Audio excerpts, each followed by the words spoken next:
matapos nung binanggit yung persona ng grata, nagsalita ng baluktot, Mr. President. So sana maintindihan natin, hindi lang ito usupin ni Commodore Tariela, hindi lang ito usupin ng mga senador o kaya mga kongresistang binabastos nila. Usupin ito ng Pilipinas na ipaglalaban natin ang atin at dapat magkaisa tayo, Mr. President.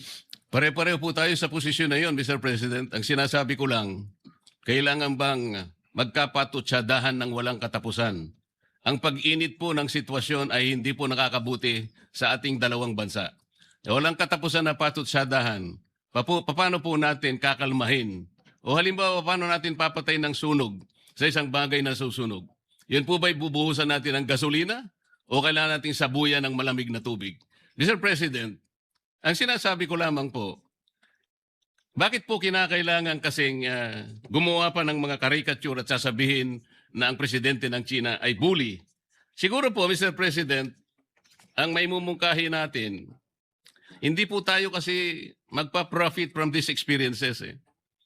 Ang DFA, ang BIFAR, ang DNR, sila pong nagmamanage ng ating mga disputed seas. Pero nagkakaroon po tayo ng progreso. Hindi po sila nagano ng mga caricatures o megaphone diplomacy. They did it diplomatically, diligently, and without fanfare, Mr. President, working with their counterparts in settling our differences with our nations. Ang sabi po kasi ninyo, Mr. President, Your Honor, na wala pong anumang ginawa ang ating mga maliban sa China, ang Vietnam o kaya yung ibang bansa ay walang nagawa. Nakalimutan po ba ninyo, Mr. President, in the context of our maritime disputes, we have shot and killed 2 Vietnamese fishermen in 2017 and 1 Taiwanese fisherman in 2013. Did Vietnam and Taiwan accuse us of sowing fear and interfering in our capacity to defend our claims? Gusto ko lang pong ipasariwa sa inyo yung ganon. Talaga pong nagkakaroon ng ganon eh. Ngunit sila, hindi naman tayo ginawan ng masama kahit na nakapatay tayo ng ilan sa kanilang mga tao. Ang pinag-uusapan po natin, anong patutunguhan natin kung patutsadahang walang katapusan? Mr. President, if I may, the incidents mentioned by the good senator from Tarlac are isolated incidents from Vietnam and Taiwan. These are isolated incidents. This is not in the same realm as China's 24/7 acts, 365 days a year, 24 hours a day, 7 days a week, incursion and threatening. And Mr. President, Taiwan or Vietnam did not threaten us publicly. 2 weeks ago, the Embassy of China said the uniform, if I may quote, a word of advice to relevant individuals in the Philippines, immediately stop making provocations and stop confusing right and wrong, or they will pay the price for what they did. Embassy official sa Pilipinas, tinatakot tayo. Tama ba yun? So again, Mr. President, yes, we have had these incidents with Vietnam. Oo, meron tayong naging insidente sa Taiwan, pero isolated incidents. In fact, yung sa Taiwan, iisa lamang ata sa loob ng 20 taon. Yung sa Vietnam ata, iisa rin lang siguro sa 10 taon.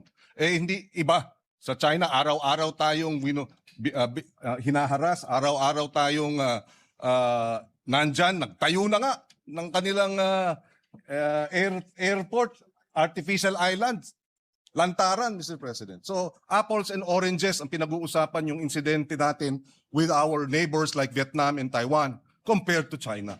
Ibang-iba po. Isolated or otherwise, Mr. President, nakapatay tayo ng kanilang tauhan. Ilan po ba ang pinatay ng China sa atin?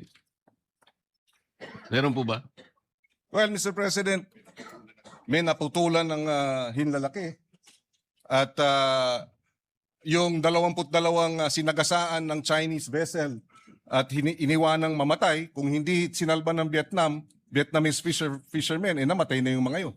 So, Ilan po ba, Mr. President, ang sinalba ng China kamakailan? 17 Filipinos, 17 fishermen. At Ano po ang nagpapasalamat ginawa tayo. ni Commodore Tariela? At He was very nagpapasalamat tayo. condescending, Mr. President. Imbes na pasalamatan niya ng buong puso sapagkat 17 mga kababayan natin ang naisalba. yung kanyang pagpapasalamat na ginawa is condescending, Mr. President. Uulitin Let ko. me suppose that the embassy that is challenging your position, Mr. President, is questioning your knowledge. What if the Vietnamese or Malaysian, what if China tells the Philippine embassy in Beijing not to post or publish views that contradict the international law opinions of Chinese officials? Would that be acceptable to the Philippines? I'm sorry, Mr. President. I beg your indulgence. You are saying that if Vietnam publishes, sorry, I missed the No, the what if China tells the Philippine embassy in Beijing not to post or publish views that contradict the international law opinions of Chinese officials? Would that be acceptable to the Philippines? Halimbawa lang, sinabihan yung ating embahada doon. Huwag kayong magpapublish Yes, ng mga well, views. Well, Mr. President, that's their country. They will do what they will do.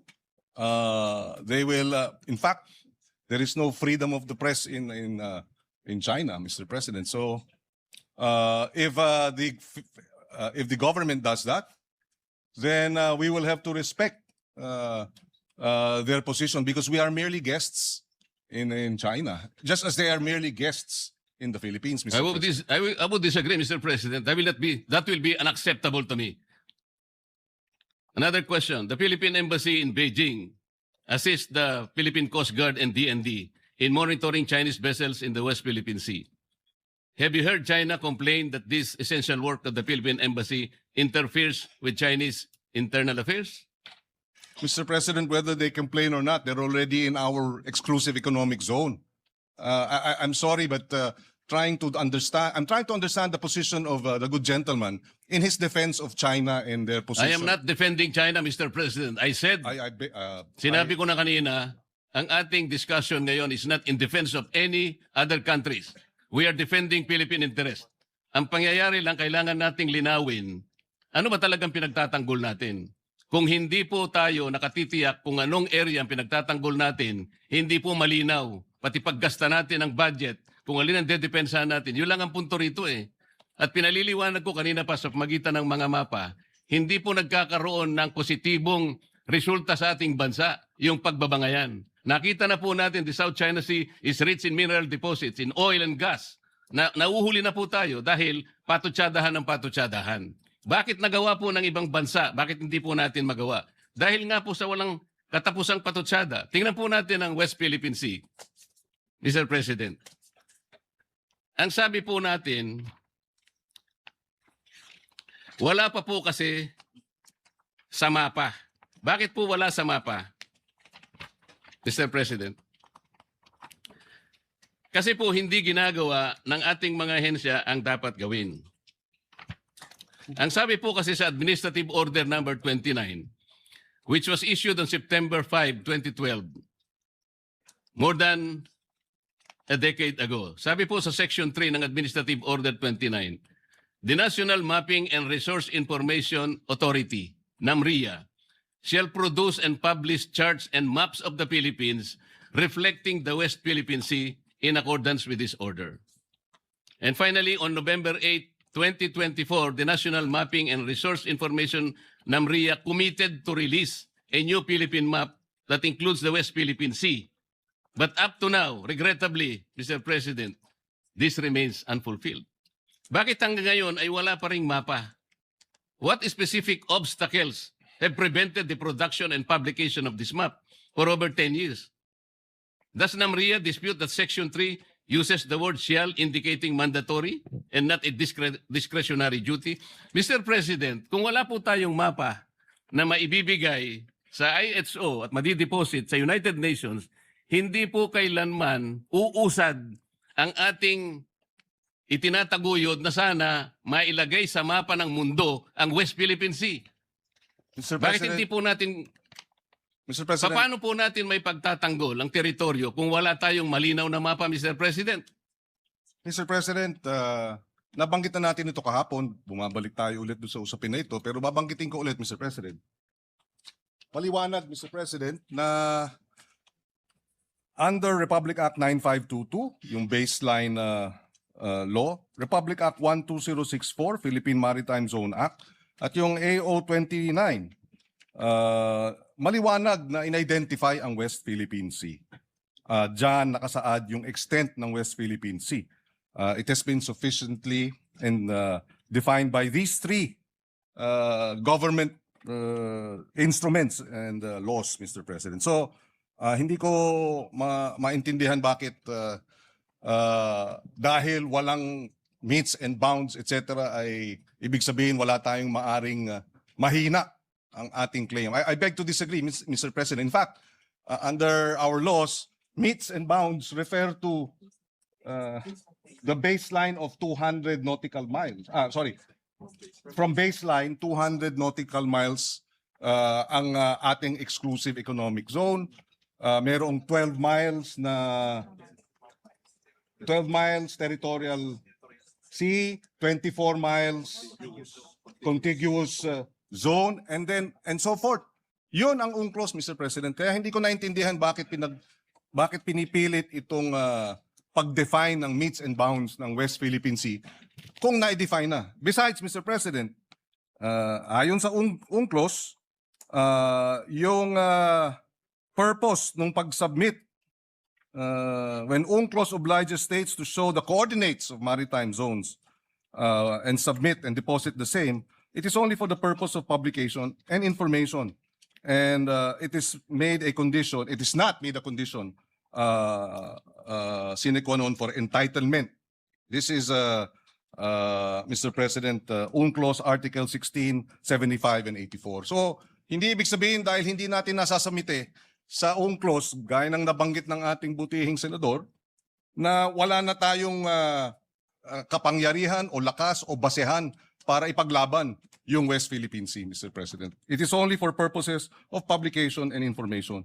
Mr. President, ang laki po talaga ng hindi natin pagkakaunawaan sa bahaging ito. I am not questioning What is this? the extent of the exclusive economic zone. This is 200 nautical miles from the baseline. That is also the extent of our continental shelf. Contiguous zone is 24 miles, nautical miles. Territorial sea is 12 miles from the basic line. Hindi po yun ang pinag-uusapan natin, Mr. President. Sinabi lang kasi ng AO 29 and Presidential Decree 1596, dinefine niya lang yung West Philippine Sea. Ang kulang, sabi po ng steps na dapat gawin, sinabihan nga ng executive order ang NAMRIA eh. Gumawa ka na ng mapa, kasi po yung mapa, yan po yung magbibigay ng coordinates. Isasubmit po yan. Ito, basahin ko na po. Section 4 of Administrative Order 29, Series of 2012, requires relevant government agencies such as DFA, kasama na po yung DFA, not only to deposit with the United Nations Secretary General the country's official map reflecting the West Philippine Sea, but also notify international bodies such as the International Hydrographic Organization of the same. Ayun po, Section 20, Section 4. Kung hindi po tayo magsasubmit ng mapa, saan po kukunin ang coordinates? Yun lamang po ang paraan para po yung ating pinapangarap, pinapanaginip na West Philippine Sea, mailagay naman po sa mapa. Yun po ang pinakamaganda.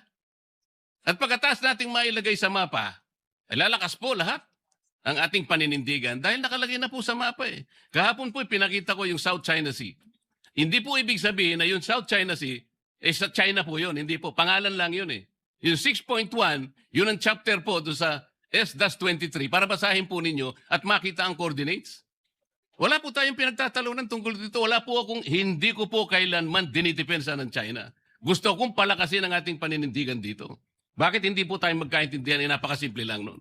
Wala pong coordinates talaga. Ang mapa lang po ang magbibigay ng coordinates. Malamang marahil hindi tayo magkakaintindihan dahil gaya ng nabanggit ko kahapon, kahit na magdebate tayo hanggang, sabi ko nga, Kingdom Come, tungkol dito sa meets and bounds na ito, hindi magbabago yung arbitral ruling na sinasabing mali ang China, hindi dapat nagtatayo ng mga illegal structures ang China sa ating exclusive economic zone. So bakit tayo bumabalik dito sa debate ng meets and bounds? Para sa ano? Para pahinain natin yung naging award natin sa International Tribunal? Para questionin natin na yung award natin ay kulang? Para bigyang duda na tayo nga ba'y nanalo?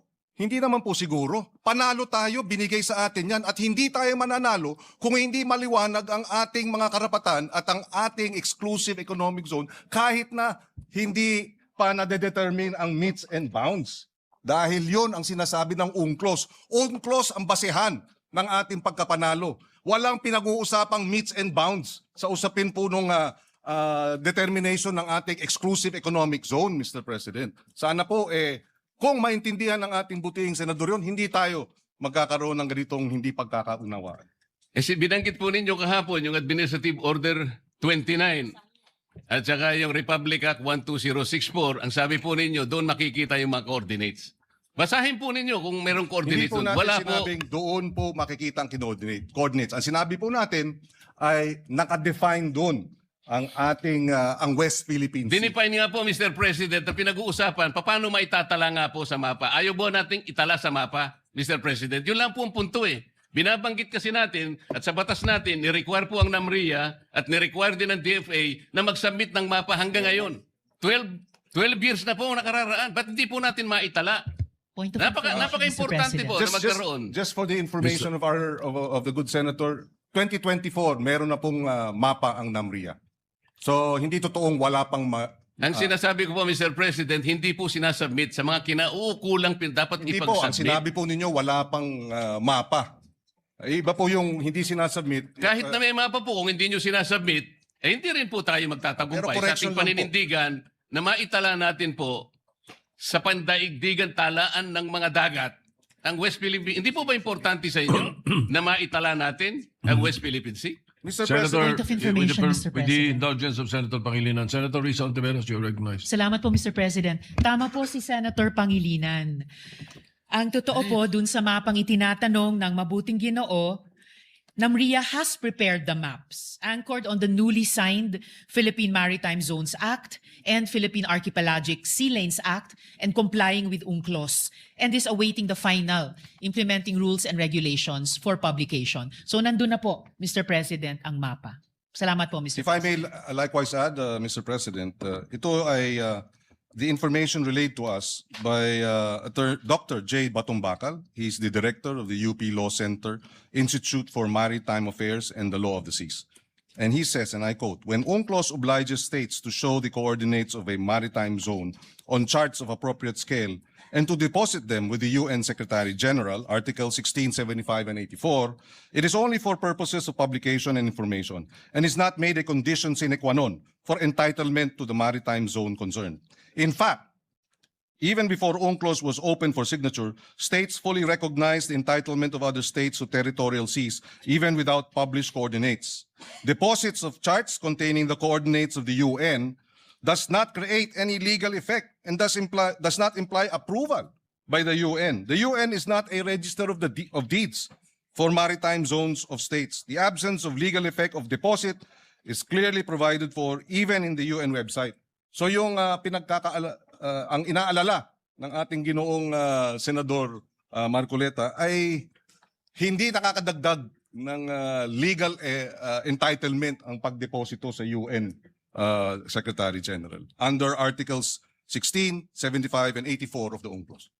So, ibig sabihin, Mr. President, yung Section 3 at saka Section 4 ng Administrative Order number 29, ibabaliwalain na natin. Inuutusan po kasi ang NAMRIA at saka ang DFA na gumawa ng mapa at i-deposit nga sa United Nations and notify accordingly relevant international organizations such as the International Hydrographic Organization and the United Nations Conference on the Standardization of Geographical Names. Hindi po importante sa atin yung Administrative Order number 29. Yung Administrative Order number 29, Mr. President, ay 2012.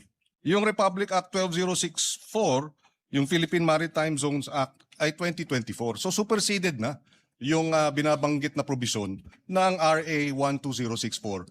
Mr. President, hindi po ganun. Wala pong nasusupersede dito. Yung 12064, nire-enforce nga po eh. Pati yung Presidential Decree 1596. Basahin po ninyo lahat para magkaintindihan tayo ng lubusan. Ang pinag-uusapan po kasi natin, while our laws define the extent of our West Philippine Sea tayo naman po itinatagubilin na gumawa ng paraan para sa ganun, maisama pa yon para po yung mga coordinates na yon ay maisumite sa United Nations Secretary General at sa mga kinauukulang mga ahensya internasyonal. Yun po kasi ang sinabi ng mga batas natin. Sapagkat alinman sa batas natin, walang sinasaad na coordinates. Ang coordinates po, ang gagawa po niya NAMRIA. At yan po ay base sa mapa na kanilang gagawin. Yun lamang po ang punto, Mr. President. Wala yatang masyadong dapat na pagdebatihan sa puntong yun. Sapagkat ako, kayo, Mr. President, and the good Senator, gusto rin natin talagang ipaglaban ang tsaga ng atin. Mas maganda kasing ilaban ito kung malinaw na nasa mapa tayo ng pandaigdigang talaan ng mga dagat. That is the whole point, Mr. President. We note, Mr. President, the concern, and I agree with him in that regard, that it would be better for us if we do have those coordinates, but it does not in any way diminish what we are entitled to under the arbitral ruling, Mr. President. So, mga konting tanong na lang, Mr. President. With your indulgence. Yes, please. I'm more than willing to the gentleman from Tarlac and Pampanga, Mr. President. In your sponsorship, Mr. President, you said that the proposed resolution is in defense of our officials when they speak on behalf of our nation. That is correct. Yes, Mr. President. Is the Honorable Senator aware that the Philippine government has a minimum 5 officials who speak on matters relating to the West Philippine Sea? I believe so. You have the DFA, you have the DND, you have, in fact, the more, for me, if you ask me, this is the indicator of a vibrant democracy, Mr. President. But yes, there are about 5, maybe more. Even senators and congressmen are likewise speaking on the matter. To be more accurate, Mr. President, Commodore Tariela is the spokesperson of PCG. Assistant Director General Cornelio Valencia Jr., National Security Council. Rear Admiral Joy Vincent Trinidad, Army. Retired Vice Admiral Alexander Lopez, NMC. Consul General Angelica Escalona, DFA. And Nazario Briguera Bifar. They all speak to the public about the West Philippine Sea. Pero, Mr. President, bukod po kay Commodore Tariela, sila po ba ay nagpupunta sa mga eskwelahan at nagdi-discuss at sinasabi na bully ang presidente ng China? Ito lang ang punto eh. Meron pang kalakip na mga caricatures portraying their leader in a very negative and I would say embarrassing presentation. Well, Mr. President, I would defer to our men in uniform. Isn't that part of the Philippines' right to expression? That too, Mr. President. Yes. First, I would. Freedom of expression, we have that. They do not have that in China. That's the problem. And he is answerable to his superior officer, and the DND and the armed forces have already issued a public statement in support of their men in uniform when they speak on the issue, because precisely the bullying. In fact, the DND described the acts of China as bullying, Mr. President. So babalikan ko po, bakit si Commodore Tariela lang ang ating pinupuntire rito when the Department of National Defense... Kasi siya lamang po, Mr. President, ang gumawa ng caricature. Tinatanong ko nga po, yung po bang iba, yung 4 na binanggit ko kanina, na may karapatang magsalita para sa ating bansa, gumamit ba sila ng ganong pamamaraan? Yun lang po yung tanong. Pero siguro po, isasagot nyo, hindi. So, ano po naman, bakit naman... Mr. President, pati ang embassy ng China naglalabas ng caricature din ng ating mga opisyal. Ang China News. Ayan, si China News, Mr. President, talagang ganun po yun eh. Iba po yung lampun, iba po yung caricature na nilitaw po ng mga editorials. Kagaya po sa atin, sa ating bansa, kung ano-anong caricature, kung ano-ano, para lamang i-dramatize po yung kanilang gustong puntahan. Pero ang pinag-uusapan dito, Si Commodore Tariela lang ang gumamit ng caricatures Mr. bilang spokesperson ng Philippine Coast Guard. Mr. President, alam naman natin yung China News hawak ng Communist Party of China. Sino po bang may hawak ng ating mga news sa Wala Pilipinas? namang lalabas na hindi aprobado o merong go signal ng Communist Party of China. Iba ang sitwasyon sa kanila, hindi tayo'y demokrasya.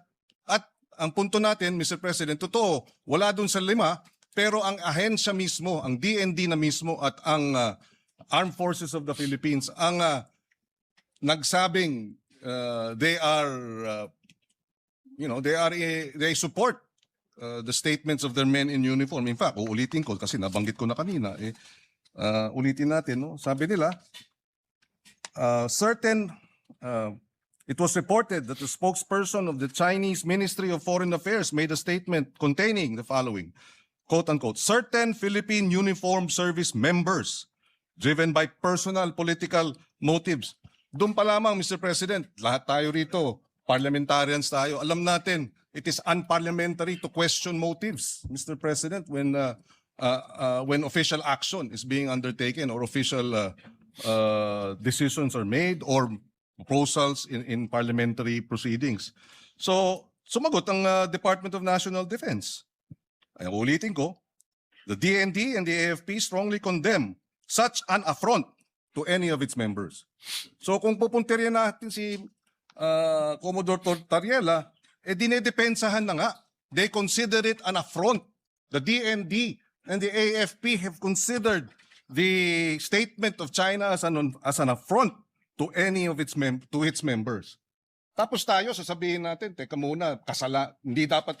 Mr. President, we should, again, I will reiterate, when the DND and the AFP speak as regards national security concerns, we should rally behind them. We should provide them the necessary support because they're the ones who face the Chinese aggression 24/7, 365 days, Mr. President. And they deserve our support rather than our castigation and our condemnation. We should Mr. condemn President. China, not our men in uniform, Mr. President. Mr. President, kung totoo man na talagang sinusuportahan ng armed forces yung... Totoo ho, statement po nila eh. kaya nga po, payagan nyo kung Opo. i-continue ang Thank aking pagtatanong. Yung pong lahat ng cabinet members po, cabinet secretaries, they're alter ego of the President. Kung halimbawa po nagsalita na ang Presidente, magsasalita po ba sila inconsistent with the statement of the President? I'm asking this question, Mr. President, because on January 29, a few days ago, 2026, the Philippine News Agency released this particular statement from the President of the Philippines. By whom? PBBM supports a firm with diplomacy approach in dealing with the rising war of words between Philippines and the Chinese officials over the West Philippine Sea. Pag pinag-uusapan po natin diplomacy, tama po ba yung ginagawa ni... Ako po, sinasabi ko lang, nagsalita na po ang Pangulo eh. Firm with diplomacy. Alam po kasi ng Pangulo natin, Mr. President, walang kapupuntahan yung patut sa dahan. Meron po akong record ng mga patut sa dahan, Mr. President, from January 1 hanggang kahapon. Ito po, January 1, nanggaling po sa ating iginagalang na senador. January 9, galing po ay Commodore Tariela. January 10, Tariela na naman. January 12, Philippine National Maritime Council. January 13, Representative De Lima. January 15, Commodore Tariela. January 14 and 15, Commodore Tariela. January 16, Tariela pa rin. January 16, Representative Shel Jokno of the House of Representatives. January 17, National Maritime Council. January 19, Akbayan Party List. January 20, Senator Ontiveros posting on her FB. January 22, Tariela na naman. January 23, again, Senator Ontiveros and Strat-Based Institute.